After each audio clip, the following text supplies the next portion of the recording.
Giallo nelle acque di Malamocco per il ritrovamento questa mattina da parte dei vigili del fuoco del corpo di un 65enne di Venezia. L'allarme degli agenti della questura. Indaga la procura. Le indagini sul bus di Mestre, mentre si attendono gli esiti delle varie perizie, continuano a esserci dubbi sulla proprietà di quel tratto di cavalcavia. Record di sollevamento del Mose da inizio autunno, ma il sindaco commenta i benefici sono superiori ai costi. Ben venga per proteggere finalmente la città. Doppio sciopero oggi al Marco Polo di Tessera, restare a terra gli assistenti di volo della compagnia inglese EasyJet, braccia incrociate anche per gli addetti della sicurezza. Domani, martedì 7 a Venezia, la consegna in Consiglio regionale di 18.000 firme raccolte dalla CGIL Veneto durante la campagna per salvare la sanità pubblica. Stop al genocidio in Palestina. In 1500 a Mestre al corteo, manifestazione di domenica organizzato dalla comunità bengalese mestrina con gli islamici di tutto il Veneto. È ripresa l'attività di recupero dei rifiuti nei canali di Venezia da parte dei gondolieri. Sub il bilancio di 700 kg recuperati dai fondali, tra cui una vasca da bagno e il carrello di un supermercato. Buonasera, bentrovate edizioni di Venezia dei telegiornali di Antenna 3. Come di consueto iniziamo col proporvi il nostro sondaggio. Il tema oggi è passato il via libera del Consiglio dei Ministri al disegno di legge sulle riforme costituzionali. Passa quindi l'elezione diretta della Premier. Ricordiamo, non passa questa riforma, passa invece il disegno di legge sulle riforme costituzionali. Quello che vi chiediamo, il tema che molti pongono, è se serva o meno un referendum. Quindi serve un referendum per decidere l'elezione diretta del Premier? Sì allo 0422 16 26 69 1, no 0422 16 26 69 0. L'esito, come sempre, ricordo, a partire dalle 21:15 a Ring, condotto dal nostro vice direttore Ferdinando Avarino. Noi iniziamo invece ora con le notizie, la cronaca in primo piano. Un cadavere recuperato questa mattina nelle acque del Lido di Venezia. Si tratta di un 65enne residente a Venezia, appassionato di pesca, e giallo sulle cause della morte. Recuperato nelle acque del Lido il corpo privo di vita di un residente di 65 anni di Venezia. Si chiamava Enrico Bertazzo, appassionato di mare e di pesca. L'allarme lanciato dagli agenti della questura hanno avvistato la salma del 65enne durante il normale giro di pattugliamento in barca in mare. Il fatto verso le 9 di stamani, quando gli agenti hanno chiesto l'intervento anche della squadra dei sommozzatori dei Vigili del Fuoco, chiamando il 115. La salma è recuperata nelle vicinanze delle bocche di porto di Malamocco, in una parte di acqua stagnante, e ora a disposizione dell'autorità giudiziaria della Procura di Venezia. Si indaga a tutto tondo per capire quali le cause della morte del 65enne veneziano, ovvero se abbia perso la vita per una caduta accidentale o cos'altro. Si presume infatti che l'ultima volta, prima di far perdere le proprie tracce, fosse uscito da casa proprio per andare a pescare. Sul suo corpo, tuttavia, non ci sarebbero segni di violenza. Ora si attende l'esito dell'autopsia. Le indagini sul bus di Mestre, mentre si attendono gli esiti delle varie perizie, continuano a esserci dubbi sulla proprietà di quel tratto di cavalcavia. A chi compete la gestione del cavalcavia superiore di Mestre, da cui la sera del 3 ottobre è precipitato il bus in cui hanno perso la vita 21 persone? Carte alla mano, il Comune di Venezia sostiene competa a Veneto Strade, società della Regione, che invece nega. C'è una delibera di giunta regionale che nel 2021 definisce la competenza della strada regionale 11 Padana Superiore di competenza della Regione Veneto. Dalle mappe di OpenStreetMap emerge chiaramente l'indicazione della strada con la relativa competenza segnalata. Inoltre c'è un atto del 2001 in cui l'ANAS trasferisce la competenza totale alla provincia. Poi dalla provincia c'è solo un documento del commissario Zappalorto che definisce la manutenzione ordinaria, sottolineo la manutenzione ordinaria a carico del Comune di Venezia dal 2 aprile 2015, ma la proprietà non è del Comune di Venezia. È vero, questo cavalcavia l'ha fatto lo Stato italiano. ma oggettivamente oggi a leggere le delibere della Regione, della delibera di Giunta, è passata come strada regionale 11. Veneto Strade però dichiara che la regionale 11 è sì sotto sua competenza, eccetto però il tratto incriminato, perché attraverserebbe i centri abitati con oltre 10.000 abitanti, regola contenuta nell'articolo 2 del codice della strada. Fa specie che venga definito tale quando in realtà è poco distante dall'ingresso autostradale. Si fa un po' di confusione tra il collegamento tra il Corso del Popolo e Marghera.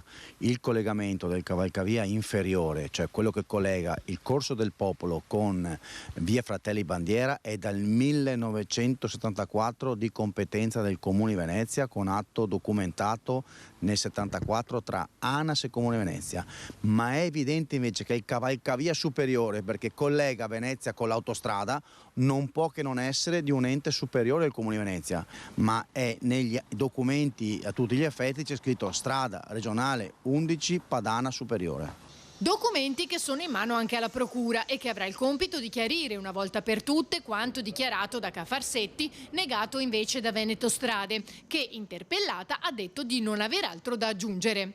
Intanto la PM Cameli, come annunciato dal procuratore Cherchi giorni fa, ha affidato la nuova perizia medica sul cuore dell'autista Rizzotto. L'hanno riferito i legali dei 3 indagati, i 2 dirigenti del comune e l'amministratore delegato della linea, che nell'udienza odierna hanno inserito anche i loro esperti. Nella precedente autopsia, infatti, oltre al medico legale, era presente solo il perito nominato dalla famiglia dell'autista, non essendoci ancora gli indagati. Il perito ora è la professoressa Cristina Basso, che inizierà l'esame il 28 novembre, con termine ultimo per il deposito della relazione il 10 gennaio 2024, mentre si attendono le altre perizie. La seconda con l'ingegner Migliorino sul cavalcavia e un tratto di guardrail il 9 novembre, quella sul telefono di Rizzotto e sulla cosiddetta scatola nera. Si attende poi ancora l'incarico per le perizie sul mezzo, su cui sono in molti a puntare il dito.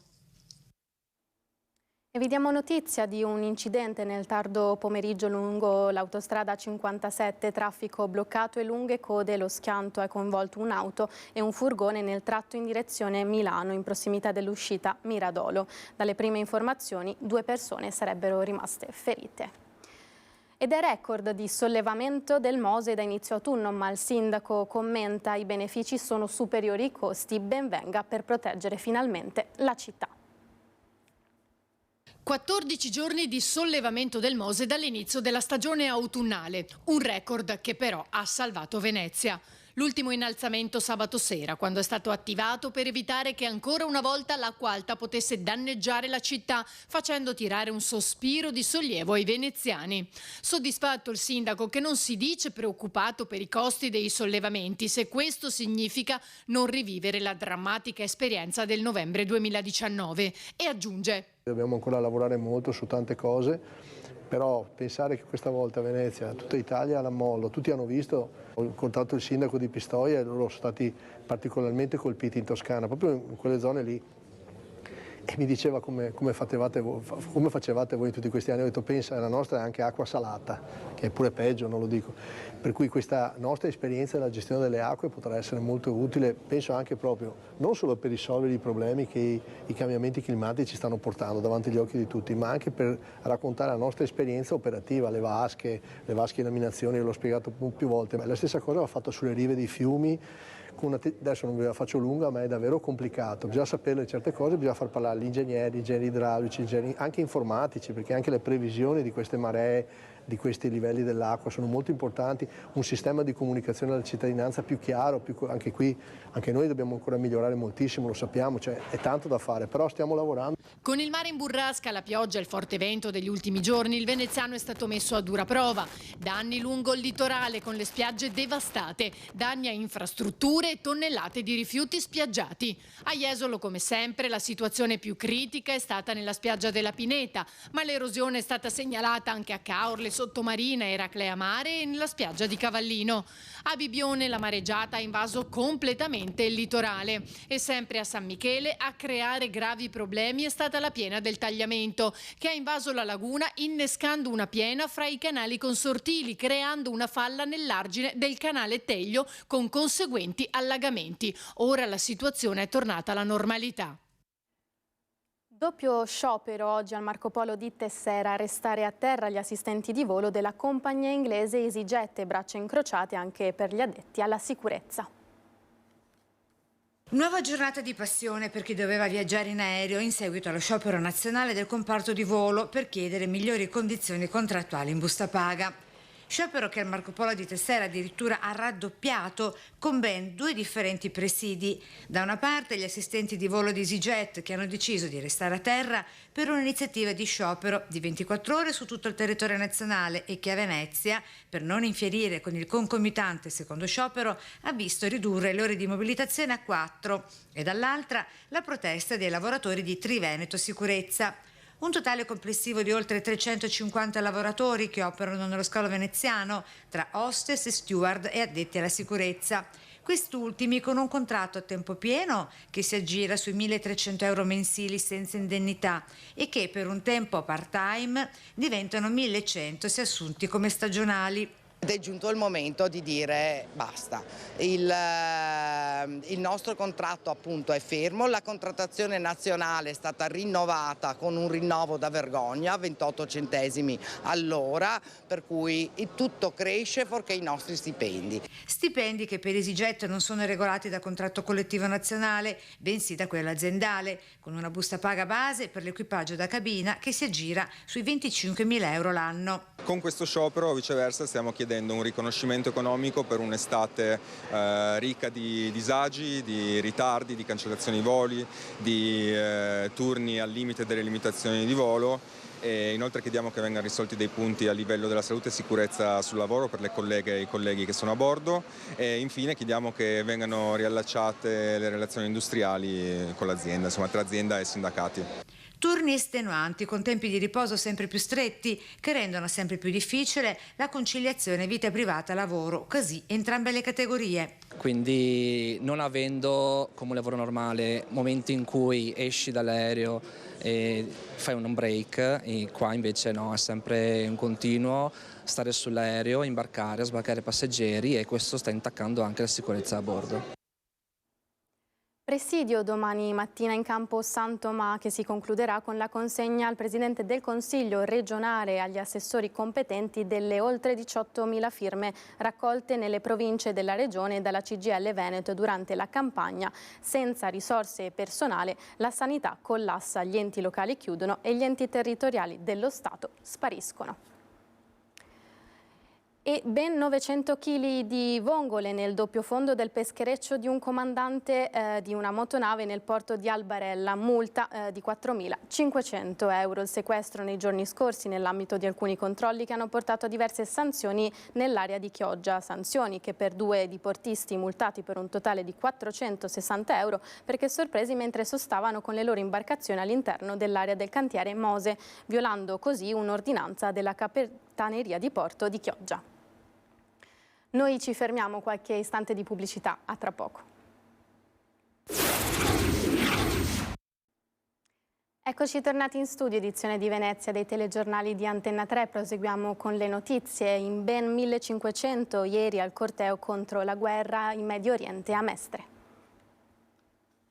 Più di 1500 persone a Mestre al grido di Free Palestine, Palestina libera. Il corteo manifestazione domenica scorsa, 5 novembre, organizzatore dell'evento il portavoce della comunità bengalese mestrina Prince Haulider, con gli islamici provenienti da tutto il Veneto insieme alle organizzazioni italo-palestinesi. Uniti dalle ragioni della manifestazione, si chiede con un appello alla comunità internazionale di trovare una soluzione per fermare questo genocidio.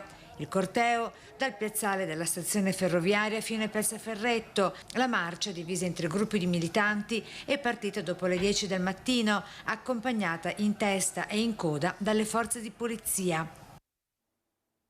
E in vista dei prossimi congressi di Fratelli d'Italia, questa mattina il punto sulla situazione nella città metropolitana e nel comune di Venezia. Finalmente facciamo i congressi, che finalmente lasciamo ai nostri militanti la possibilità di scegliere la propria classe dirigente. Lo faremo in tutti gli 8 contesti in cui saremo chiamati, perché noi abbiamo 7 province ma trattiamo Venezia città come una provincia. Iniziamo proprio da Venezia città e da Venezia provincia, dopodiché contiamo di chiuderli per la prima settimana di dicembre in tutto il Veneto, e quindi per arrivare poi a fine anno già con una classe dirigente nuova, forte, compatta e pronta per le prossime sfide. Fratelli d'Italia si prepara ai congressi provinciale e comunale che si terranno domenica 12 novembre a Mestre. L'annuncio nella sede mestrina del partito, anche per fare il punto sulla situazione dell'area metropolitana e del comune di Venezia. È un partito che è partito dallo 0, scusate gioco di parole, oggi è un partito che rappresenta il 30% degli elettori, almeno sui sondaggi, e quindi dobbiamo anche essere pronti a tutte quelle grandi sfide che sono le europee e le prossime amministrative. Nella provincia di Venezia abbiamo 16 comuni che vanno al voto. E proprio dalle europee potrebbero emergere i nomi dei prossimi candidati alle elezioni regionali e amministrative. In questo momento ci stiamo preparando a delle elezioni importanti, peraltro con un sistema elettorale proporzionale, che sono quelle delle europee, per cui cercheremo di fare una lista credibile con candidati forti che possano rappresentare gli interessi e anche il consenso dei veneti. Per cui vedremo all'indomani delle elezioni europee anche quali saranno i rapporti di forza fra le varie forze politiche, e poi piano piano, mantenendo unito il centrodestra, troveremo le soluzioni più importanti e migliori per chi vogliamo rappresentare, che sono i nostri cittadini. Ed è ripresa l'attività di recupero dei rifiuti nei canali di Venezia da parte dei gondolieri sub che si sono immersi nei rii di Santa Caterina, Cadolce e Santa Sofia Priuli. Il bilancio è di circa 700 kg di rifiuti recuperati dai fondali, tra cui una vasca da bagno, il carrello di un supermercato, una cyclette e un numero elevato di copertoni, bottiglie di vetro, tubi e altri materiali di scarto. L'intervento è stato portato a termine da una squadra di operatori che si sono alternati nelle immersioni nei 3 canali individuati. La prossima immersione dei gondolieri sub è in programma il prossimo 3 dicembre. Con questo è tutto, vi lascio al meteo, una buona serata, arrivederci.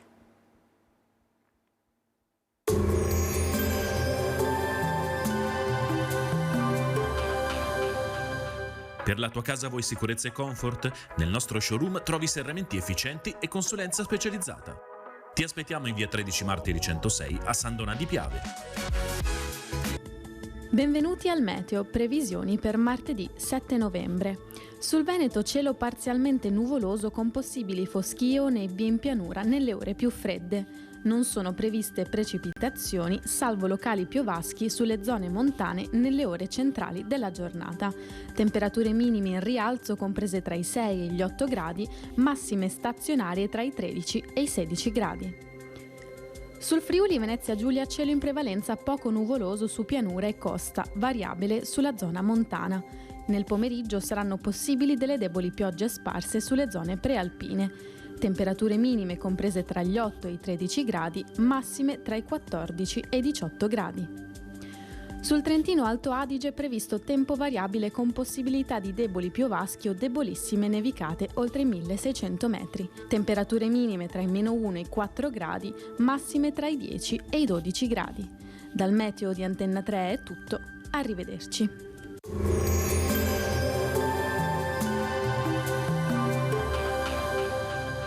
Per la tua casa vuoi sicurezza e comfort? Nel nostro showroom trovi serramenti efficienti e consulenza specializzata. Ti aspettiamo in via 13 Martiri 106 a San Donà di Piave.